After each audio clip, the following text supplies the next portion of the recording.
Hello, welcome to e-projectmanagers.com, and this is a video on how to manage resource units across multiple tasks.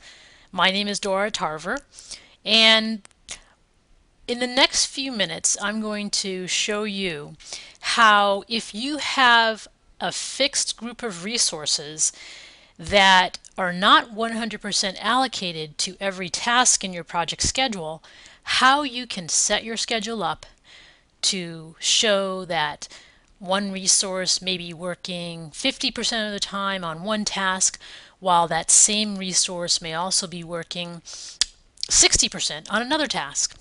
So let's get started. Here's Microsoft Project, and I have a resource schedule that I created, and this is just a template.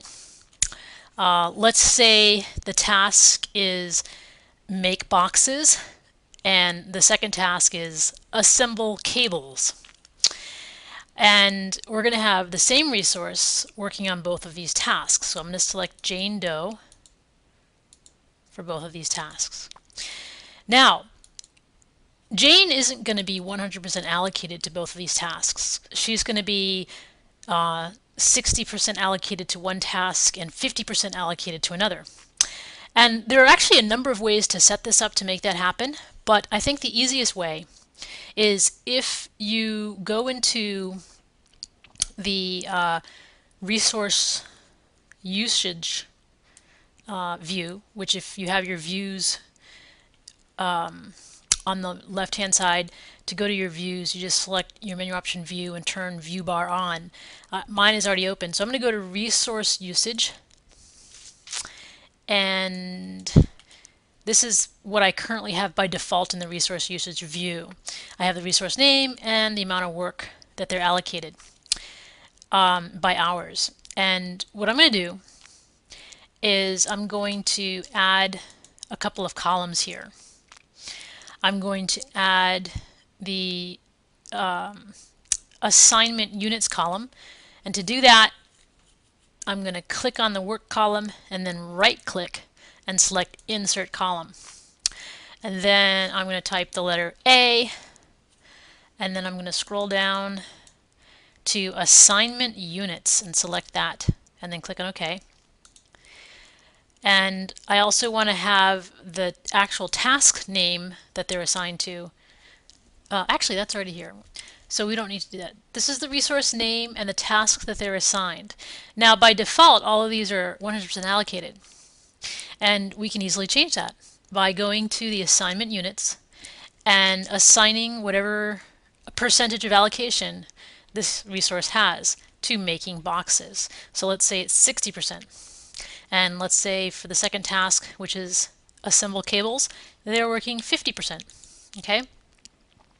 So once I've assigned the units that they're working, I can also go back to my Gantt chart, and you'll see by default project has allocated those units to the resource. You can also actually manually add allocations, assignment units to a resource by, when you select the resource name and you hit F2 to actually edit the cell, if you hit your space key and then type the open bracket, you can type in the percentage that they're allocated for a task and then type in the close bracket. And that's another way to define the allocation for a resource. Okay? Now, another tip that I would like to recommend when you're working with resources, if you go to your, right now we're in the resource usage view, but if you go to your resource sheet, you'll see your various resource names, you'll see the max units that they have, and you can put in dollar amount for their rates, their bill rates, if they have any. That's the default. These are the default columns that you'll see. Personally, what I do is I remove things that I'm not using. I highlight those columns and I hide them. I'm not tracking these things, so I'm going to hide those columns. Don't need these, so I'm going to hide them. And let's just say that I want to know what skills my resources have. Well, what I can do is insert a column, and I'm going to insert a text column. So I right click on the column, select Insert Column, I hit the letter T, and I scroll down to Text 1. And I'm going to type in the title for this column, I'm going to call it Skills. And then I'll click on OK. And let's say Jane's skills are box creation and cable work. Okay. Let me expand the column.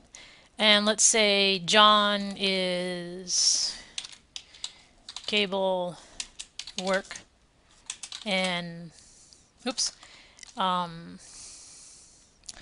wire lines. Okay, well, you get the idea. You can enter the skills for your resources so that it's easier for you to be able to track who is doing what.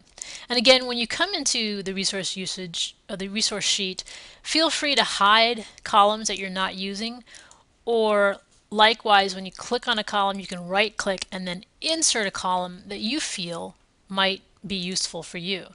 And Microsoft Project has quite a few columns that you can use. Most people hardly ever explore the variety, but as you can see here, there's quite a bit that's available by default. So feel free to take the time to explore the different attributes that are available in Microsoft Project. So that's pretty much it in terms of how you can manage resource units across multiple tasks. If you have any questions, feel free to contact me. Thank you very much for your time, and have an excellent day.